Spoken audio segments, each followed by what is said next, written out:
बारामती येथे 28 जानेवारी 2026 रोजी झालेल्या भीषण विमान अपघातात उपमुख्यमंत्री अजित पवारांसह 5 जणांचा मृत्यू झाला. यामध्ये सातारा जिल्ह्यातील तरडगाव येथील विदीप जाधव यांनी देखील जीव गमावलाय. त्यांच्यावर साताऱ्यातील मूळगावी रात्री उशिरा अंत्यसंस्कार करण्यात आले. विदीप जाधव हे मुंबई पोलीस दलात कार्यरत होते आणि उपमुख्यमंत्री अजित पवार यांचे वैयक्तिक सुरक्षा अधिकारी म्हणून सेवा बजावत होते. या दुर्घटनेनं संपूर्ण सातारा जिल्ह्यावर शोककळा पसरली आहे. विदीप जाधव यांचे पार्थिव रात्री उशिरा त्यांच्या मूळ गावी तरडगाव येथे आणण्यात आले.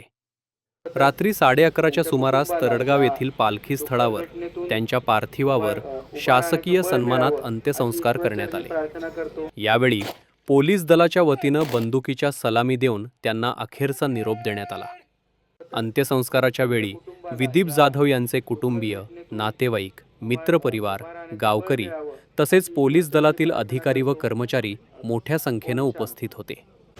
प्रत्येकाच्या डोळ्यात अश्रू होते. एक कर्तव्यदक्ष, प्रामाणिक आणि शिस्तप्रिय अधिकारी आपण गमावल्याची भावना सर्वांमध्ये होती.